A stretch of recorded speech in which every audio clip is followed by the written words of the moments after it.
Hello, everybody. Welcome back to my platform, Astral Jewels. Uh, I'm going to go through the October forces with you, October 2023.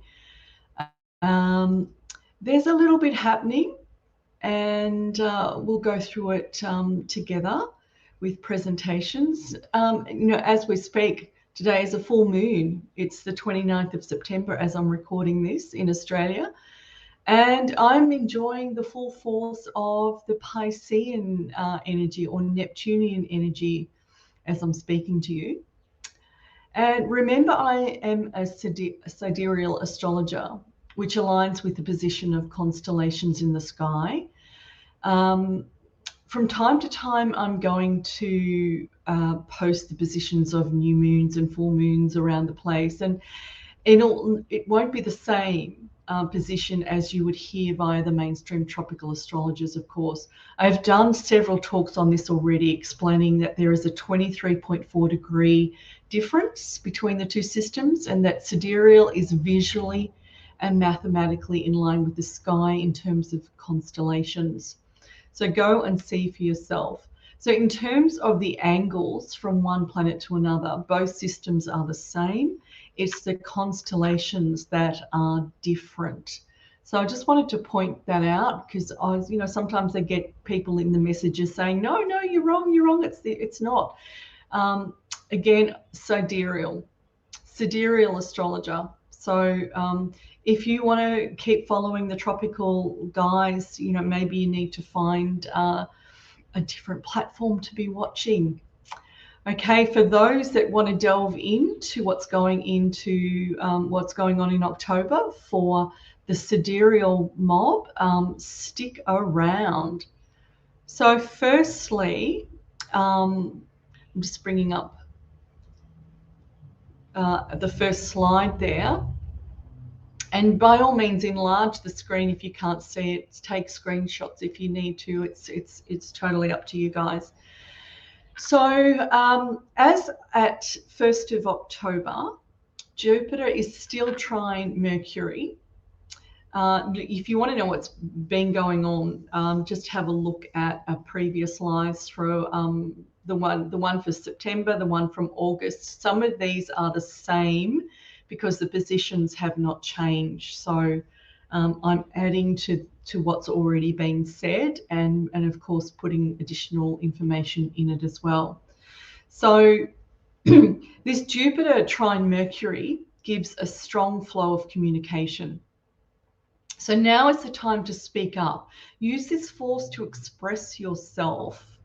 Okay, globally, it is being used prolifically among the BRICS nations. Look that up if you don't know what that is. So Australia appears on the surface to be lagging in diplomatic talks when you consider what is going on with the referendum on the voice. So it's interesting with this Mercury energy, very interesting what's going on globally. And we know there's a lot going on politically. So currently we've got Jupiter trine Mercury, Saturn is opposite Venus, Uranus square Venus, Uranus sextile Neptune, trine Pluto, and sextile Neptune. Then we've got Neptune sextile Pluto and opposite Mercury. This is as at the 1st of October, by the way, so we've got a few changes going on. Pluto's trine Mercury, adding that depth of communication. And Pluto is square Mars. So, we've got the bulldozer on steroids going on with a Pluto-Mars square. Very intense time. So last month, 23rd of September, was touted as being significant, and events were to occur on the planet. So you would have seen that going around. On the surface, it was like any other day. But remember that was the day of the equinox, which spiritually is the major day for connection. So energetically, it has significance. If there were solar flares, they were not as strong or as major as was being spoken about. However, remember, people are at all sorts of levels, and it may have affected some people more strongly than others. Those that have done significant work on themselves are likely to have been able to handle volatile energies more than people who are just beginning their spiritual journey. So if there was a solar flare or solar flares, it could take many days for it to take effect. So we may still be waiting for the effects of that. Um, and the energies might be quite subtle. So as of the 27th of September, however, we see the resignation of Dan Andrews in the state of Victoria in Australia, or it's the clone of Andrews. Many say it is a very positive outcome of the energies of the 23rd, which was the equinox, and there is much celebration. Just remember the equinox. It wasn't, I didn't hear that term said much at all amongst truthers and astrologers for the 23rd of September, and yet it's quite a significant day on a spiritual level, particularly. So those meditators out there that really get into their craft of meditating and tuning into inner worlds and outer worlds, etc., etc. The equinox is really quite a powerful time. It's the time where it's equal above and below. And as such, we have access to high spiritual beings. They have access to us on a greater level than usual during the equinox. So it's a great time for being able to communicate with those off-worlders. Calling off-worlders are all sorts of presences that we connect to or can connect to. So that term equinox was not used, maybe it was around the circles that I was in, but didn't hear much about that term at all. It was overridden by, someone speaking about solar flares and, all this rah, rah, rah going on. But that was actually a really significant day on a spiritual level. So just bringing that to your attention as well. So there might be further outcomes that come from the 23rd, from this equinox period. If high spiritual beings were able to connect with us or influence us more, that is still playing out, right? So let that happen. So on to the next one. So this is the 4th of October. And there's been a lot of what I'm calling fear porn going on about what's going on the 4th of October. Astrologically, there's not much difference. There's not much change. So I'm just going to call it that, I can't see anything really significant astrologically that's likely to happen. But we have to remember we are in a war situation, and there are energies we are being influenced by that are stirred up by many things, from governments, from influencers. And remember, many influencers are on the gravy train of the deep state. We are often placed in situations where we don't know what the truth is, and we mistrust our own intuition. So we are swayed often, which means we lose our center and we go into our thinking mind, and the fear and doubt comes in. Be on alert for fear posts known as fear porn. It's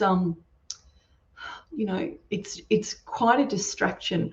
At the same time, it's also a good test to see where you are in terms of your centeredness. And then, when something like this really, comes along and they say, oh, this is going to happen, that's going to happen, and it's like, oh, doom and gloom, and it's like, oh, tune in and find out, how do I feel about this? And what am I thinking about this? And whether you can discern that that's nonsense, it's not, it's not true, whatever. And heighten your own abilities for your intuition. It's very easy to sway people out of their center and to get them into not trusting themselves, right?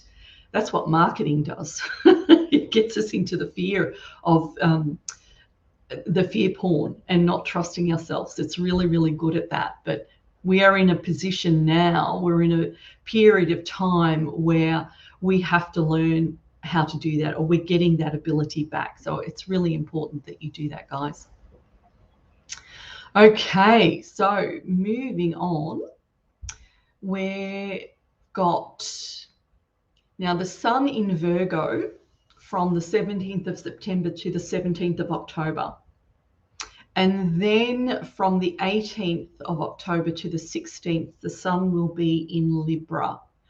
Now, on the presentation slide that I've given you there, I've included the constellations of Virgo and Libra so that you can get a chance to go and have a look for yourself what's going on in the sky. So in Virgo, we've got the Alpha star as is Spica, and the Alpha star in Libra is Hydra.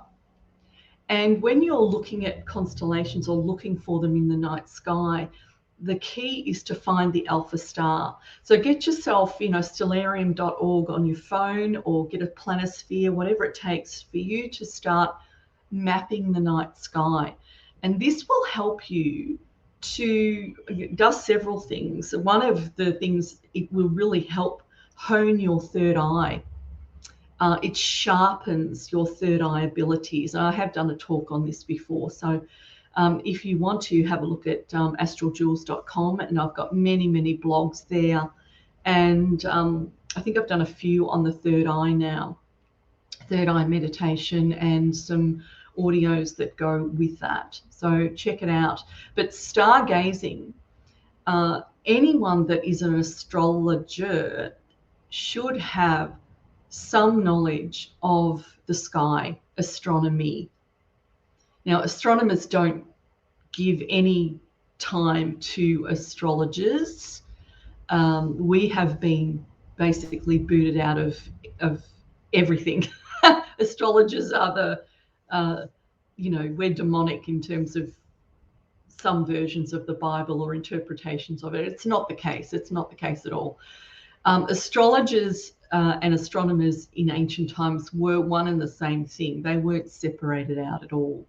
Okay, so do yourself a favor and start doing some stargazing and get to see where the constellations are. Now, when you have things like lunar eclipses, that is where you can physically see the differences between the tropical and the sidereal system.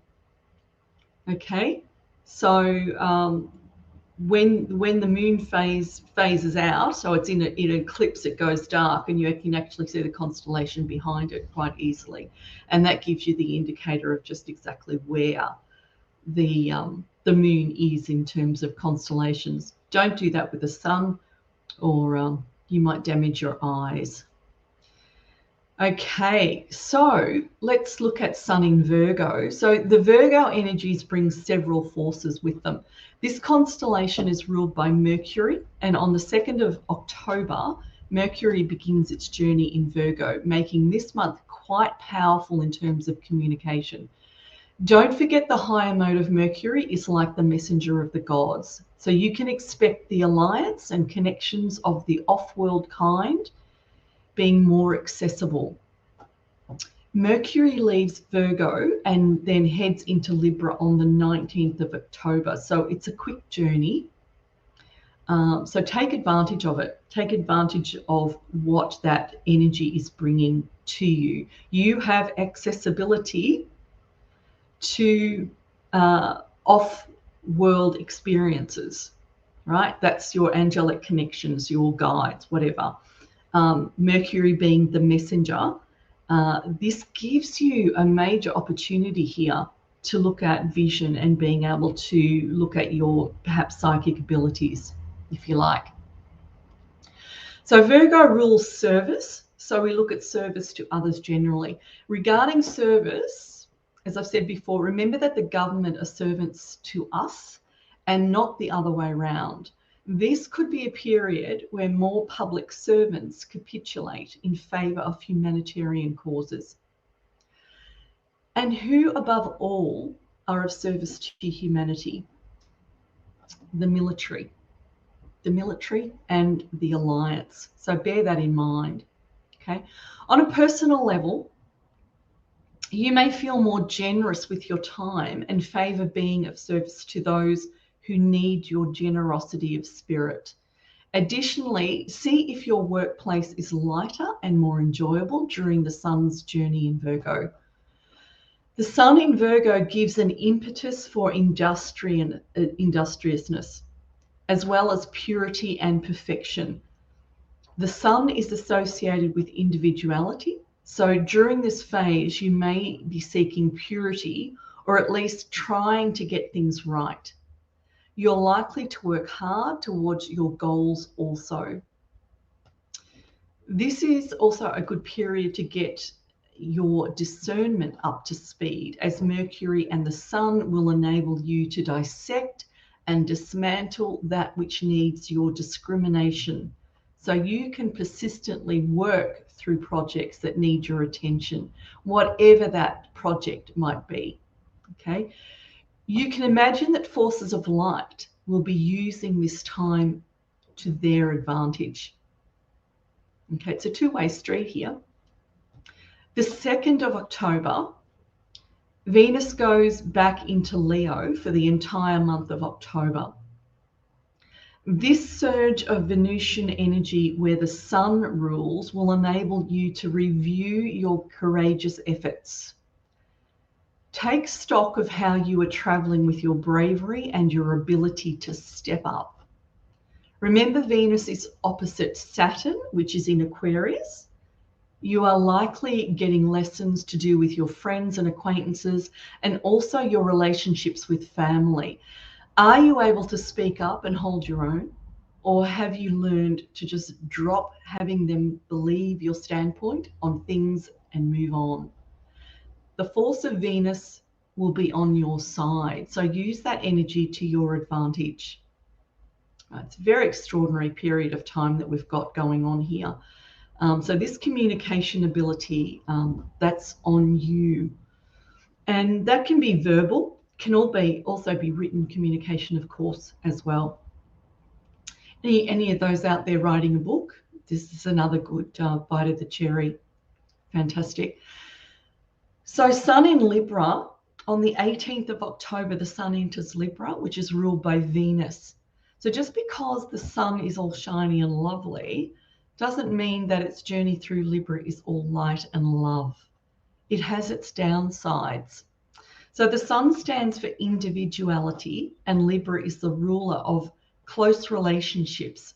So there can be frustrations if your individuality is being compromised by close, intimate relationships.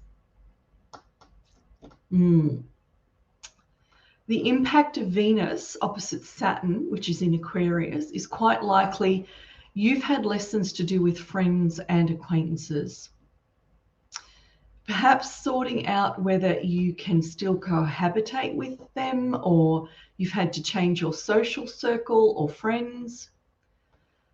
Venus moves away from Saturn opposite the Saturn opposition mid-October. Right, so then you get another test with the Sun in Libra. But as I said, Venus in Leo is likely to give you strength and bravery to sort out where you stand with your close relationships. We can look more at the Sun in Libra next month, okay? So, but by then, you know, you'll be more likely to have experienced these interactions, and you know, next month might make more sense than this month in terms of your interactions. So just be aware of what's going on. So I've got a little bit more on this individuality and your relationships a little further on in the talk. Okay, so on to the next one. We've got I want to have another look and a closer look at this cluster of that's in Libra and Virgo. So on the right hand side, we've got this opposition going on to Chiron on the left hand side there. So as mentioned, in August and September, we have Chiron conjunct the North Node, which is opposite the South Node. That's always the case. North and South are always opposite each other. And T-square position to Pluto. So I've mentioned about this in the last two monthly reviews that I've done. So go back over them if you want some more clarity. This configuration, on its own creates a vice-like grip on your psyche. So I've mentioned this several times. The Pluto energy is forcing transformation onto people who most likely don't want to change. And Pluto goes forward out of retrograde on the 11th of October. So that's a date to mark. So North and South nodes are the axis of destiny. And the North node is where we are heading collectively and personally. So Chiron is related to the wound. So this is your woundedness, and also global karma is what I'm putting down to this. Additionally, Chiron is the bridge between your ignorance and your awakening. It's the link between being a child and growing up. It's the link between the personal stage and the transpersonal stage. So Chiron involved in the T-square with Pluto is a major force for change and transformation. Okay, so by the 14th, we have a cluster of planets opposite Chiron and the North Node. The planets involved are Mars, which is squaring Pluto, also adding to the intensity of Pluto. Remember, Pluto is a higher mode of Mars. So when you get Mars and Pluto together, it's just, it's a bulldozer. It's a real strong force of will. So we have the Sun and Mercury and also the Moon as part of this cluster as well. So there will be a surge of energy opposite Chiron, which could force major breakthroughs in your spiritual progress. All of those forces are hitting that Chiron. There's something going to happen there.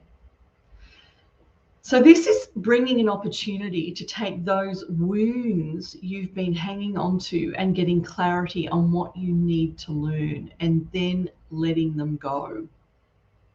This is a major force. So Chiron is a teacher of the wounds you have endured. Once you have mastered those lessons, you become the teacher to help others who want your help to overcome their difficulties. There's also an eclipse of the sun, a solar eclipse on the 14th, which can bring a major surge of forces. So this is a major time. So it's funny they said 4th of October was going to be major. Well, 14th to me looks a lot stronger. So I'd be holding on to the 14th. There's something to be aware of, really, really be aware of. So with a solar eclipse, so firstly, during the eclipse period, you may feel a loss of energy, but this could be felt as an emptiness or even a stillness. And this is not a bad thing. So remember, high-end meditators seek the emptiness and stillness. That's what they're after. Okay, it's just total bliss.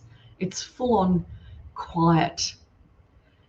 But once the eclipse has passed, the sun will bring light back and shine again, bringing a sun force toward that Chiron energy.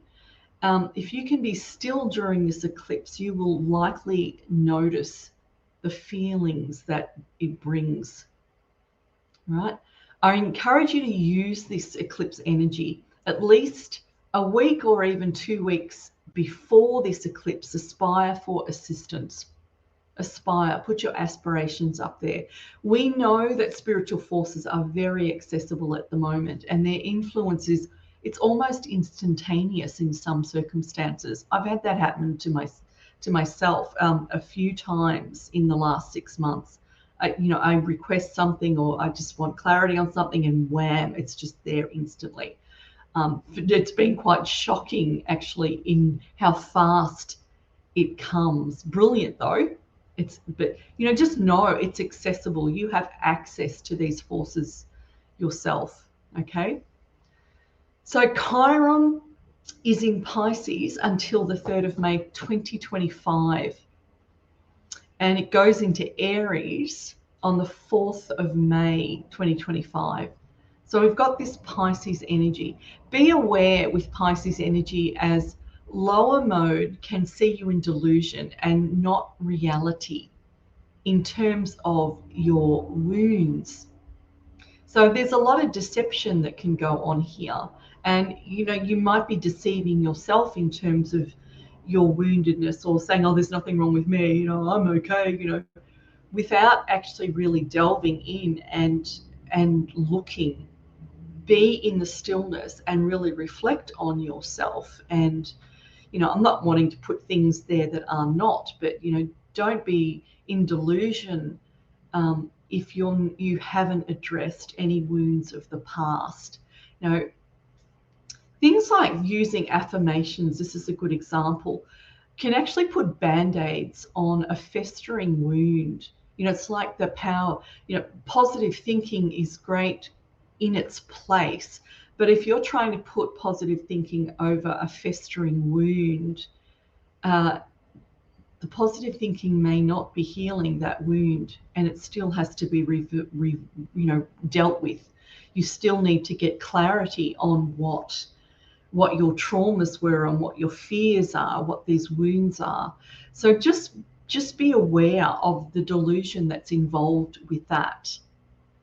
Okay, get real with yourself. And this is also be aware of being saved. That the knight in shining armor is going to come and save me. And also there's that blaming others. It's them, it's always them, it's never me, it's them.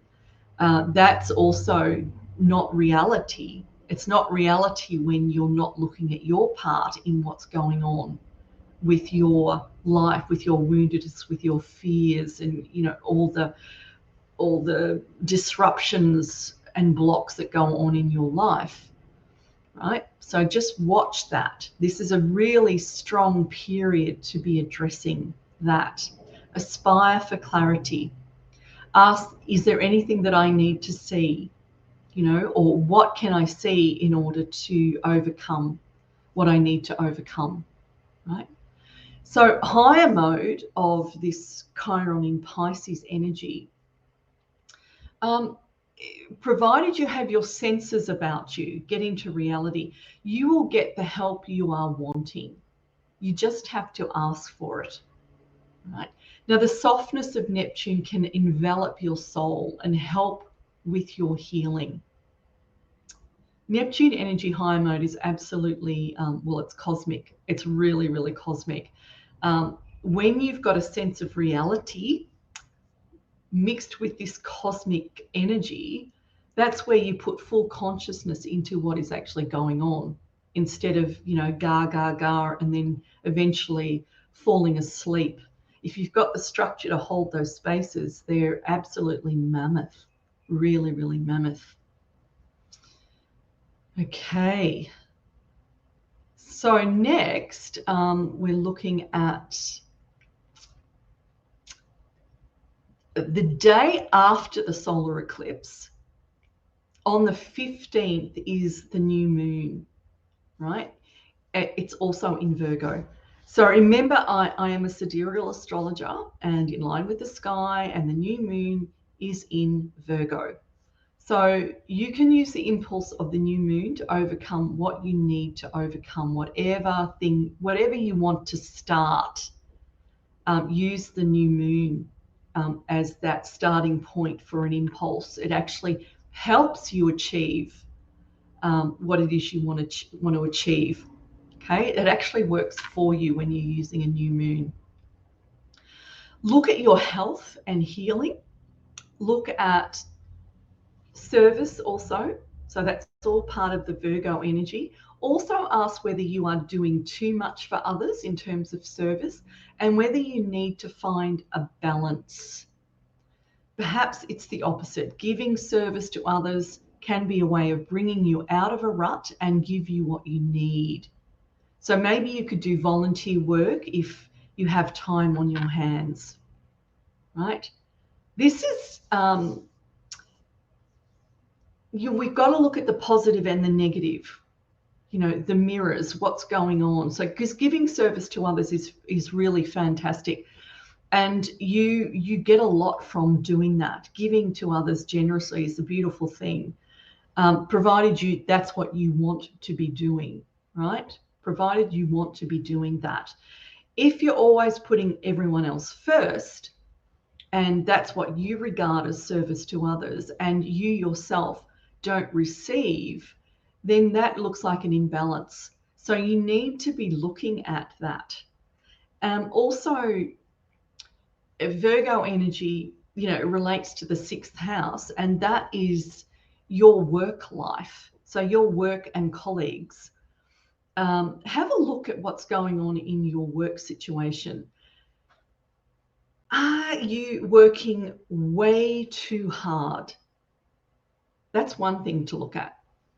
Do you do way more than what you are paid to do or what you need to do?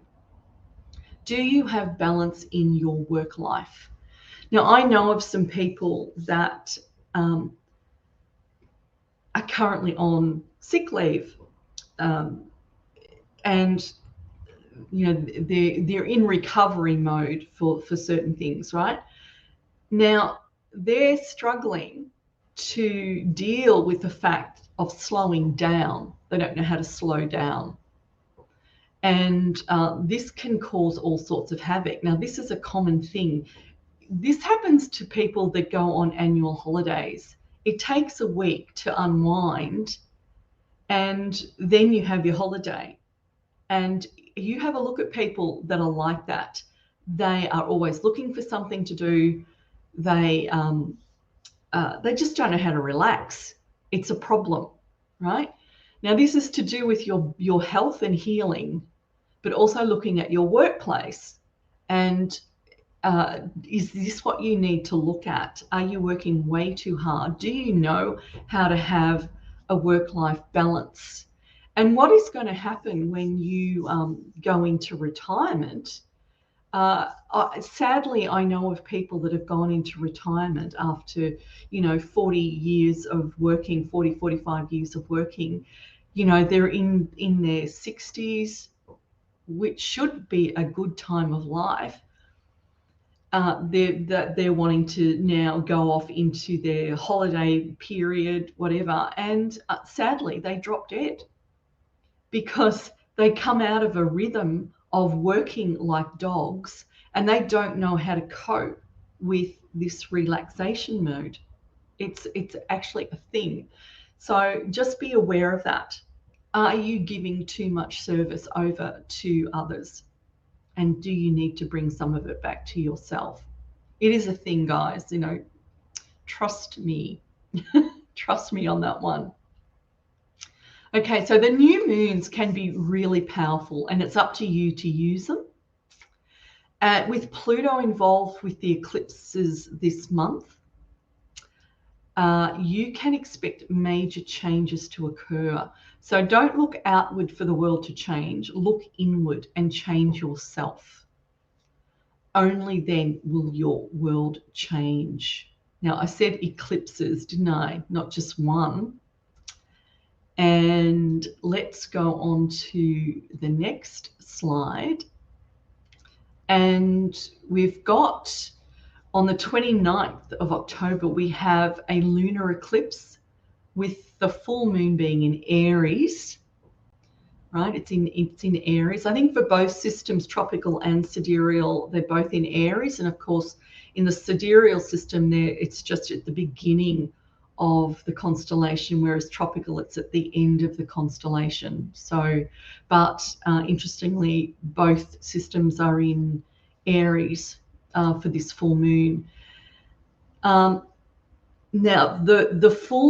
the moon also passes over the Jupiter-Uranus conjunction, and that Jupiter-Uranus conjunction is opposite Mars during the full moon phase.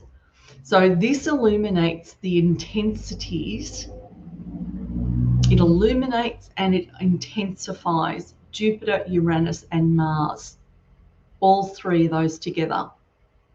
Right now, I've covered the Jupiter-Uranus conjunction in the last couple of lives that I've done, but I'll just quickly go over that. Jupiter is going to broaden the experiences. It's going to expand whatever goes down, right? It's an expansive force. Now, Uranus is fire. It is the rebellion. It's volatile fire. It generally goes towards humanitarian purposes. Higher mode, Uranus is all for humanitarianism. The Mars force coming in on this Jupiter-Uranus conjunction with the full moon. Remember, the full moon is highlighting this. It's going to add will, more force to it. Mars, will, action, I do. Now, Mars is that force of war. When you have Mars, Uranus together, it is really, really fiery. It's really volatile, and it can actually be equated to violence.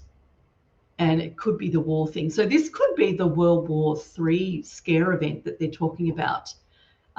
Possibly, it would be that type of energy. Okay.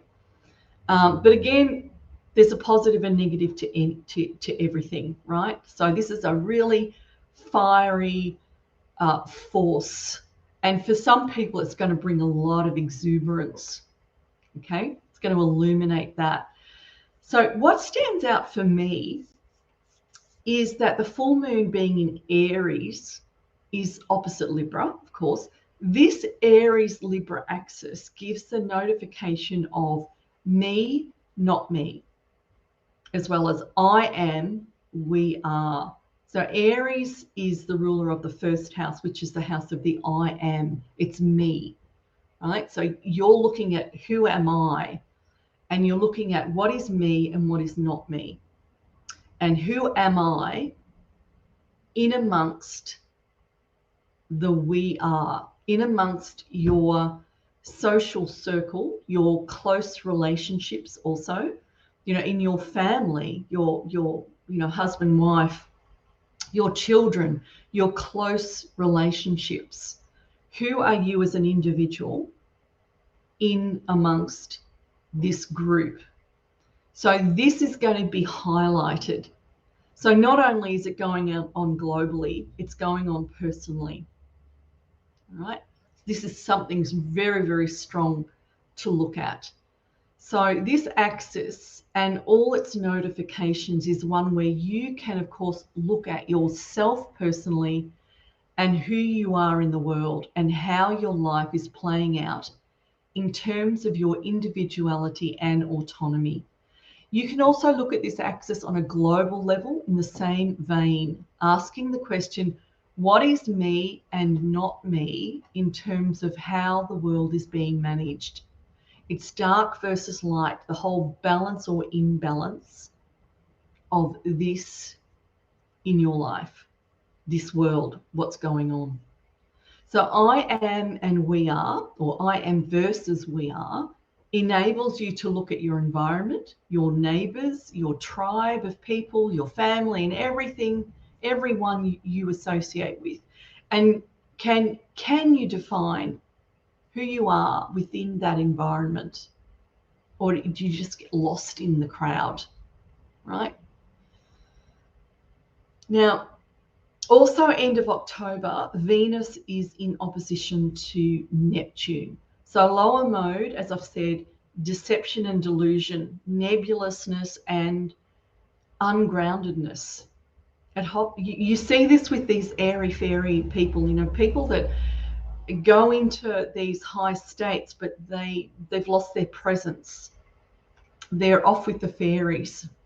This can be a Venus-Neptune force as well. So just be aware of that. That's the lower mode.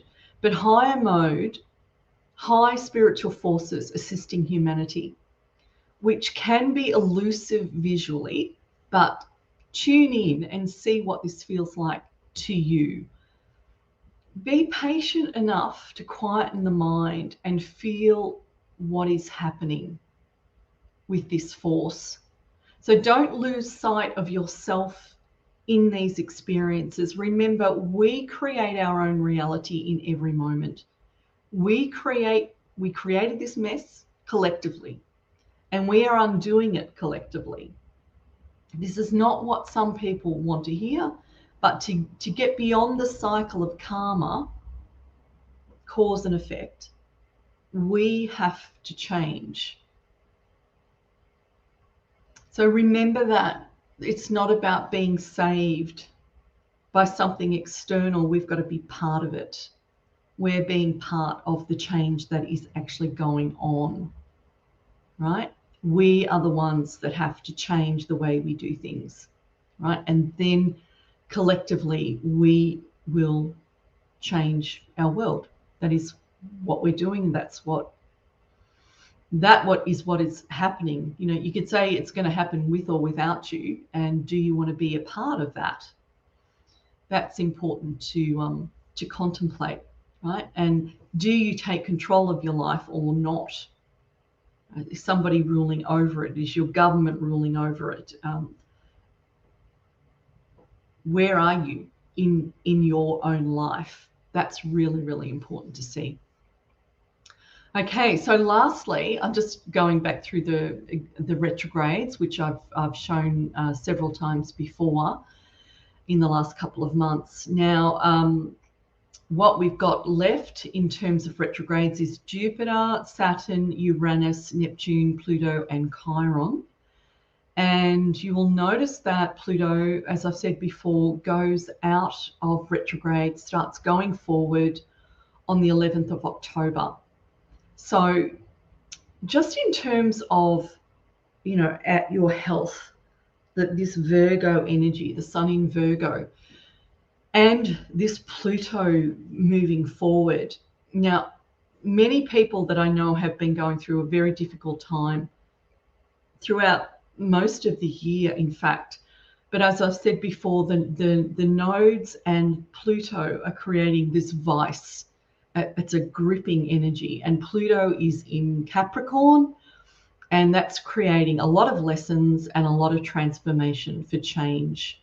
There is a lot going on in terms of your life completely being turned upside down. And a lot of people are struggling because of this. Now, I'm just going to say, be aware. You might want to take some special note of your health this month. Only because, like start eating a bit of, healthy food, more fruit and veg and less of those, the junk food, the carbs, etc. Because when Pluto starts moving forward, what could happen here is a release of toxins. So for quite a while now, like since May, it's been in retrograde. So there's an intensity that's been hammering down on your psyche, and that's affecting your body. Now, as you know, when a release happens, often you can actually get feel worse before you get better. That can happen. So you might start having to expel toxins, which could create flu-like symptoms. Now, I'm not saying go out and get the flu. I'm not saying you're going to get the flu, but you might feel a little bit sluggish when the Pluto starts going forward. Just be aware of that. So just increase your fluids, get your lemon water and try and help your body along as this force goes forward. It might be quite helpful. I've got a jug full of lemon water. I've been drinking it for ages, guys. It's really good for you. So that is pretty well it, guys, for October. We've got a full-on month going on energetically, and a lot of transformation, a lot of healing is taking place. And of course, it's going on globally as well as personally. And as I've said this many times, you can only ever change yourself, right? You change the world by your world changing. And so just be aware of that. It's why when I do this astrology, it's on a personal level, and it's not as much global, it's more personal. I'm an inner alchemist myself, been doing transformation work for a long, long time. I do that professionally as well. And it pays to really take notice of your own self, more so than what's going on globally, but do it in conjunction with each other. That would be a good use of these energies. So just take care during October. Be aware of the forces that are going on and see how you can ride them. We want to ride the waves. That's the way to go. Get into the positives of these energies and use them to your advantage. That's what we want to do. So I hope you've got something out of this October review. And I will see you again soon. Okay, take care, everybody. Bye. Bye.